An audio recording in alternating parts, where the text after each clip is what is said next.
मोटे तौर पर खगड़िया बिहार के सबसे गरीब और पिछड़े जिलों में है। और आज से नहीं, इसका तो हिस्टोरिकल जो लोग बताते हैं कि टोडरमल के जमाने में बता दिया गया कि ये वो एरिया है जहां से लगान नहीं लिया जा सकता। उस समय से इतनी गरीबी है। और गरीबी का एक मुख्य कारण यहाँ की जो 7 नदियों का प्रभाव है, जल प्रबंधन की कोई व्यवस्था नहीं है। तो करीब करीब 2/3 खगड़िया बाढ़ से प्रभावित है। जहां बाढ़ नहीं आ रहा है वहां जल जमाव की समस्या है।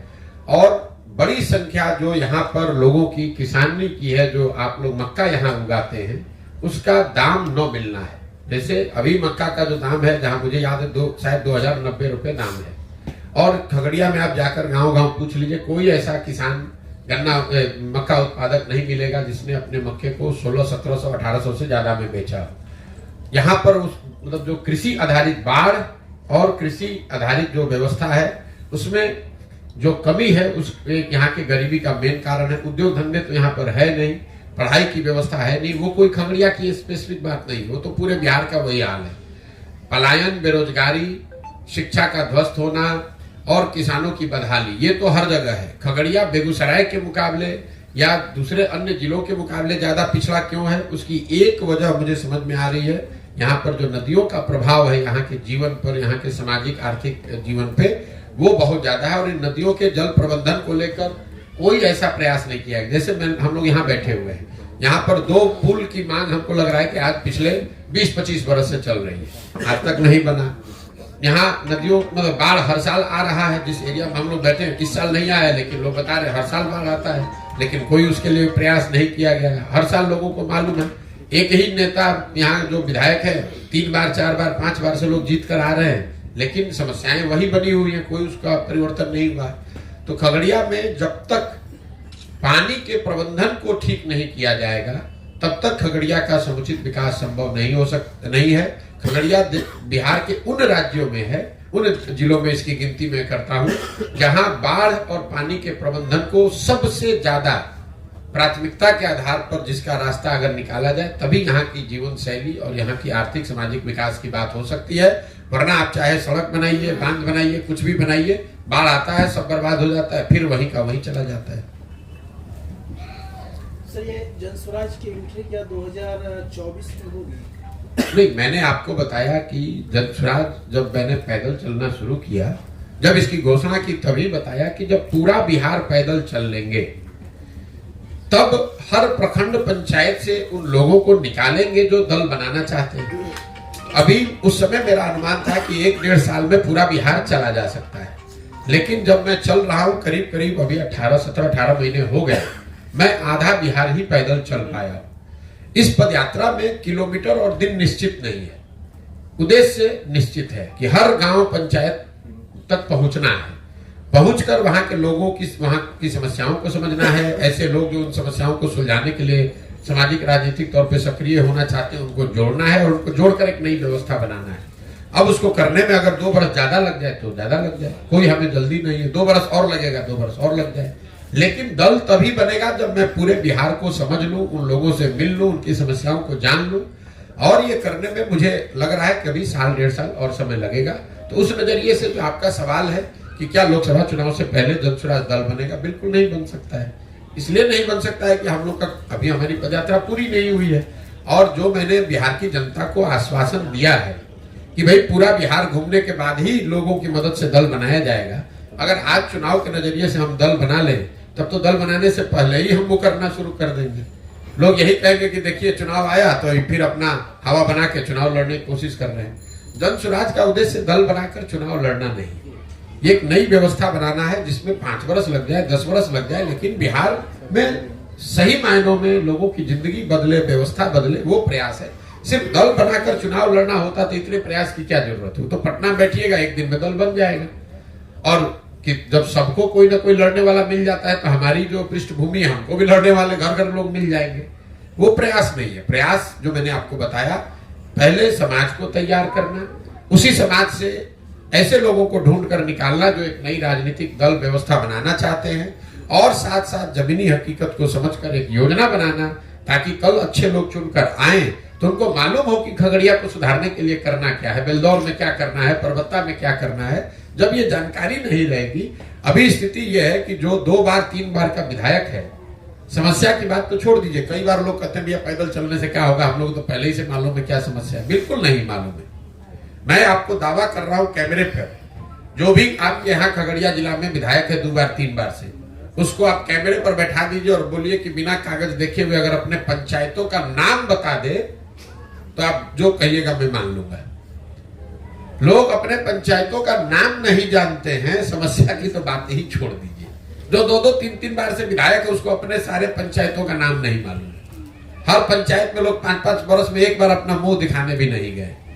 तो लोगों की जो जमीन पर समस्या है उसको जब तक नहीं जुड़ा जाएगा, उसको समझा नहीं जाएगा, तब तक उसका सुधार संभव नहीं है। बिहार की राजनीति में जो जाति का महाजाल है, तरह से देखा जाए तो प्रशांत किशोर अपने आप को कहाँ पाते हैं? प्रशांत किशोर को इसमें कहीं अपने आप को पाने की जरूरत नहीं है। ये आपके दिमाग का भ्रम है। आप कितने दिन से पत्रकारिता करते हैं हम नहीं जानते हैं, लेकिन एक बिहार में ये भ्रम फैला दिया गया है कि बिहार का हर व्यक्ति जाति पर ही वोट देता है। अब आपने ये कहा कि बिहार में जातियों का महाजाल है, तो मैंने पूरे देश में काम किया है। सुन लीजिए, हाँ, राजनीति के हिसाब से ही बोल रहे हैं। हमने पूरे देश में काम किया है। कोई राज्य हमको देश में नहीं मिला जहां जातियों का प्रभाव न हो। कर्नाटक में भी वोकालिगा और लिंगायत की बात आप रोज सुनते हैं। गुजरात में भी जातियों की बात होती है, आंध्र प्रदेश में भी जातियों की बात हो रही है, महाराष्ट्र में भी जाति की बात हो रही है।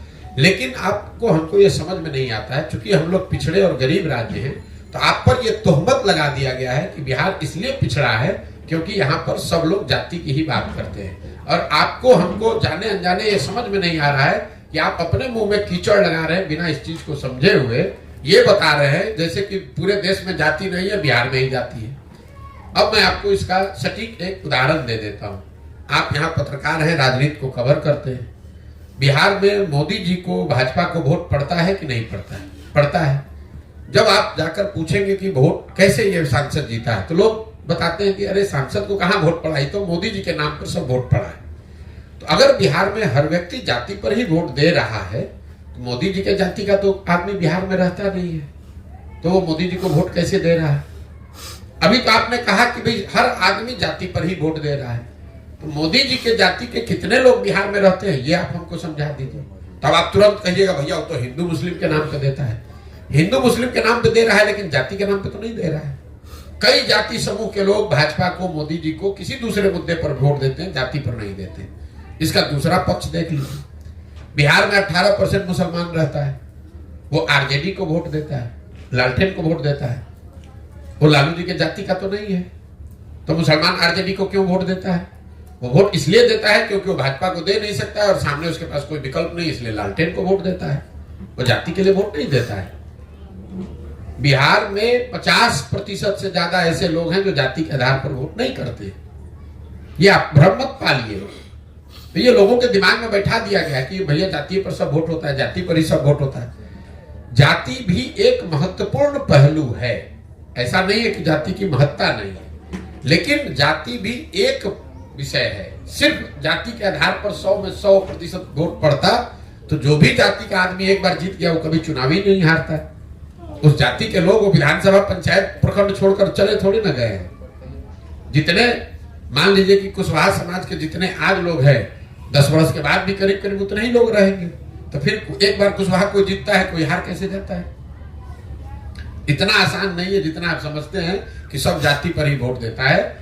समाज में इस बात की समझ है, उसको अगर कोई बेहतर विकल्प दिखेगा, विश्वसनीय व्यक्ति, विश्वसनीय चेहरा, विचारधारा, दल दिखेगा, तो समाज में ये ताकत है, समझ है, वो जातियों से ऊपर उठकर पीछे वोट करता रहा है और आगे भी करेगा। चिंता मत कीजिए।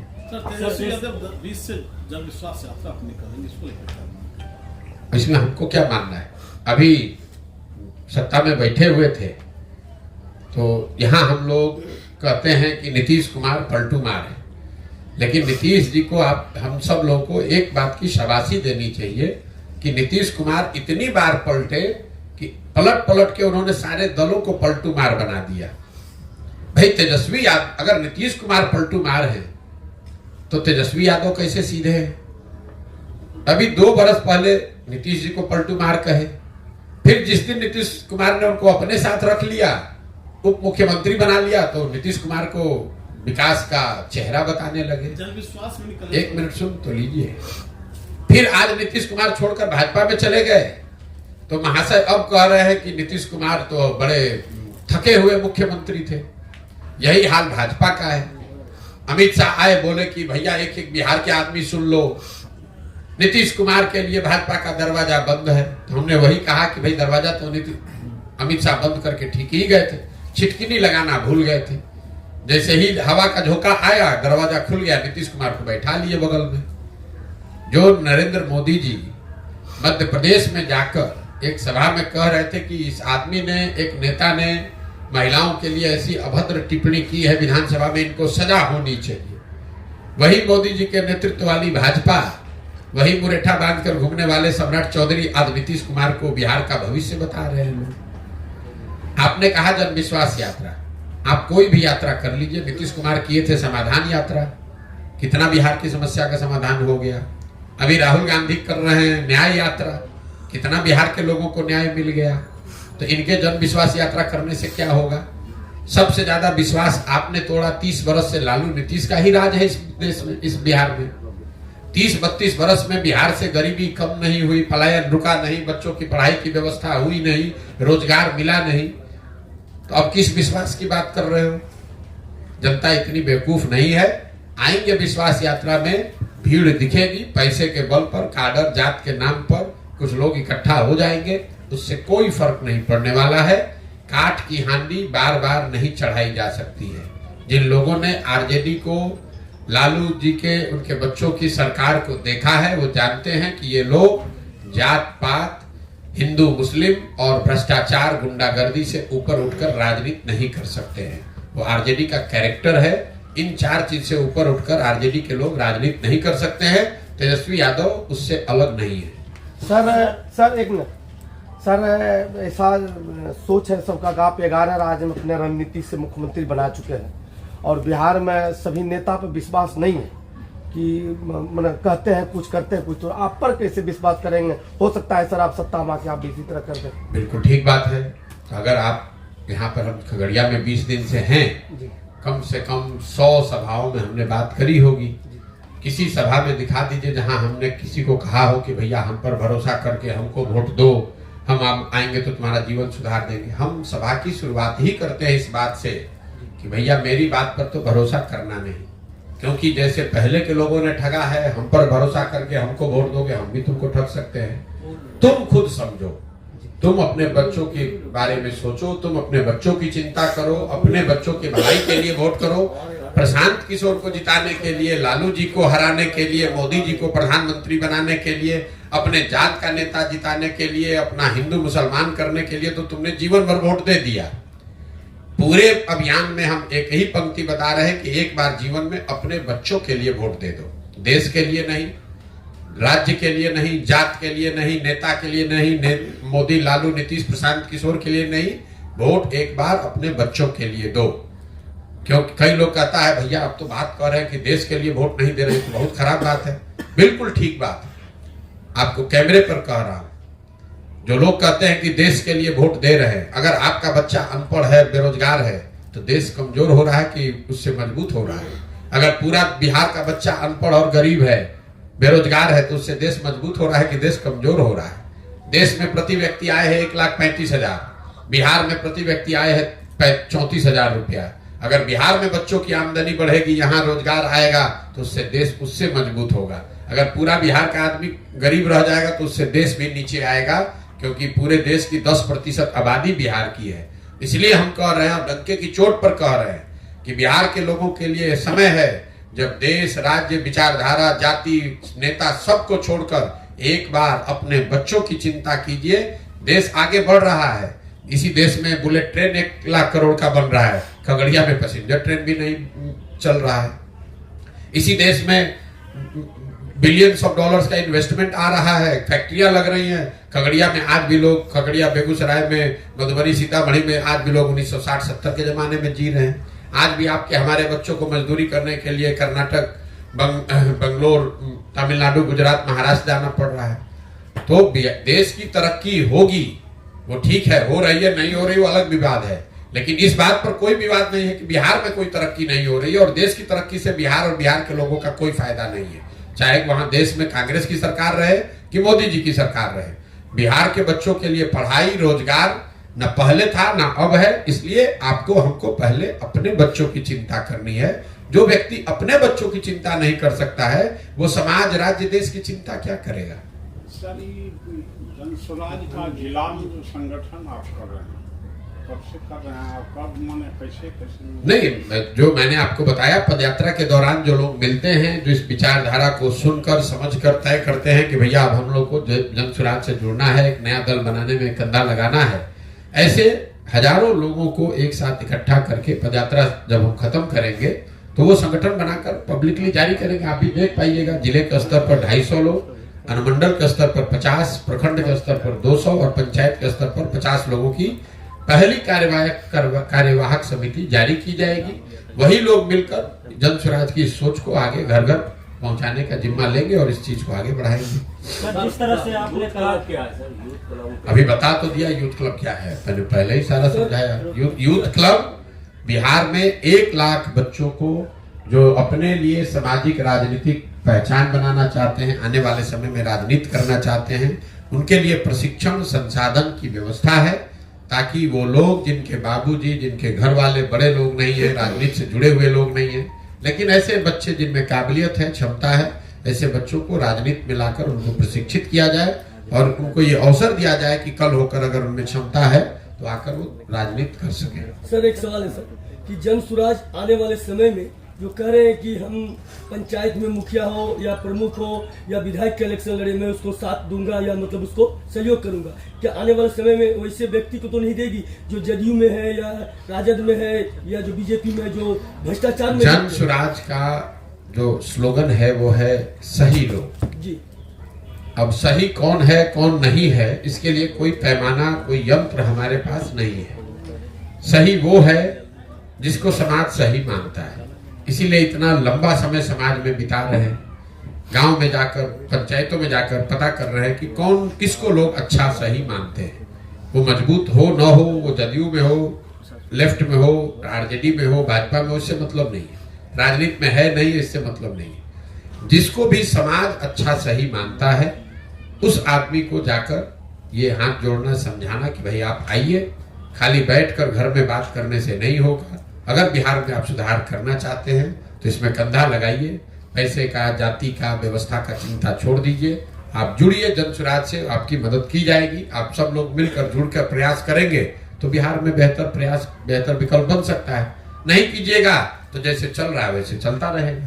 सर, जिस तरह से आपने कहा कि पिछले 30 वर्षों से लगातार 1200 ही परिवार के जो लोग नेता बने, MP MLA बने, क्या आगे आपका जो ये मुहिम है 1 लाख लोगों को जोड़ने का, उसको प्रशिक्षण दीजिए, क्या उसको मौका मिलेगा युवा वर्ग को? फिर वही बात है मेरे भाई, 1250 लोग सांसद विधायक की बात करें, उसके लिए जन स्वराज एक नया दल, नया विकल्प बनाने का प्रक्रिया चल रही है। क्लब 1 लाख उन बच्चों को तैयार करने की बात है जो अभी राजनीति में सक्रिय नहीं है। ऐसे बच्चे जो 2 साल, 4 साल, 5 साल, 10 साल मेहनत करके सामाजिक राजनीतिक पहचान बनाएंगे। ऐसा तो है नहीं कि आप गांव में बैठे हैं, जन स्वराज में आइएगा और कल विधायक बन जाइएगा। लेकिन आप गांव में हैं, आप शुरुआत करेंगे, वार्ड सदस्य बनिएगा, मुखिया बनिएगा, प्रमुख बनिएगा, 10 साल अपनी छवि बनाइएगा, लोग आपको जानेंगे, तो आपकी उस यात्रा में जन स्वराज आपकी मदद करेगा, प्रशिक्षण के तौर पर और संसाधन व्यवस्था के तौर पर। लेकिन काम करने की जिम्मेवारी तो उस बच्चे की है जो इसको करना चाहता है। और आप पत्रकार बने हैं, एक दिन में तो पत्रकार नहीं बने हैं। आप डॉक्टर बनते हैं, एक दिन में डॉक्टर नहीं बनते हैं। 8 साल 10 साल पढ़ाई करते हैं तब तो डॉक्टर बनते हैं।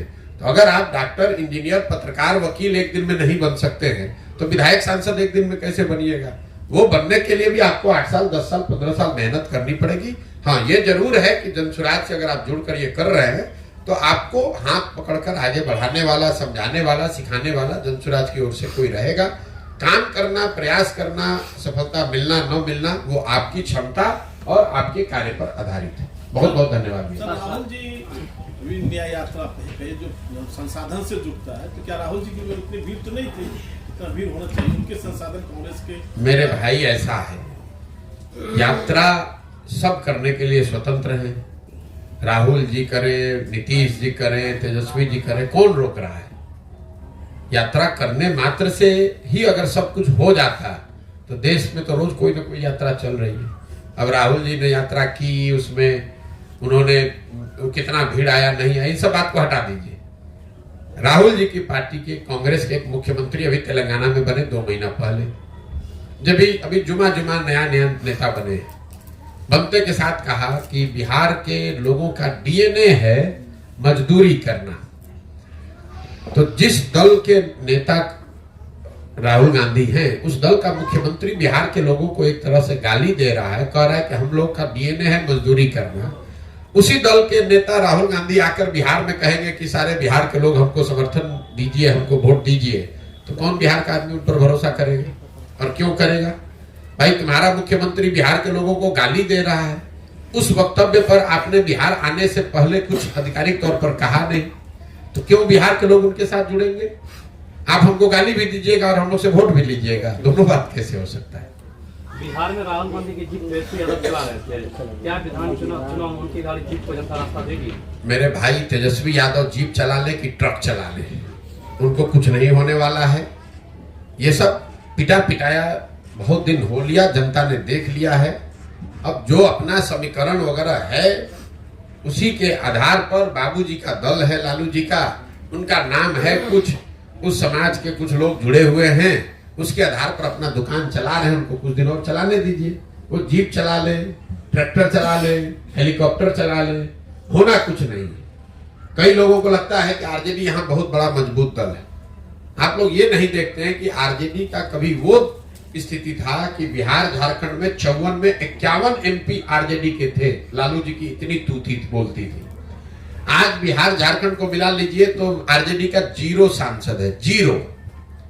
और आप लोगों को लगता है कि जनता बेवकूफ है, जनता तो लालू जी को ही वोट किए जा रही है। अरे भाई, जब जनता आरजेडी को वोट करती थी तो उनके 54 में 51 एमपी थे, और अगर आज जनता वोट नहीं कर रही है तो उनके 54 में 0 एमपी है। कांग्रेस के कभी 400 एमपी थे, आज 50 एमपी है। आप दल बनाइएगा अगर आज, और आपके 50 एमपी हो जाए तो आप बहुत बड़े नेता हो जाइएगा। लेकिन जब कांग्रेस का 50 एमपी है तो लोग क्या कहते हैं? कांग्रेस खत्म हो रही है। तो उसी तरीके से आरजेडी जितने बड़े पोजीशन पर बिहार में थी, कई बार लोग ये समझते भी इनका 75 एमएलए है। अरे भाई, आरजेडी यहाँ की सबसे बड़ी, यहाँ का बिहार का सबसे बड़ा दल होता था। 15 साल उन्होंने यहाँ शासन चलाया है। वहां से घटते घटते अगर आप 74-75 पर आ गए हैं तो आप ढलान पर हैं, आप नीचे आ रहे हैं, आप बढ़ नहीं रहे हैं। इस बात को आप समझिए, इस बात को आप समझिए। नीतीश कुमार कभी 117 विधायक के पार्टी के नेता थे, आज 42 विधायक के एमपी के पार्टी एमएलए के नेता हैं, तो वो घट रहे हैं, बढ़ नहीं रहे हैं। हाँ, ये जरूर है कि अभी भी 42 विधायक है, लेकिन वो ढलान पर है, चढ़ान पर नहीं है। बहुत बहुत धन्यवाद।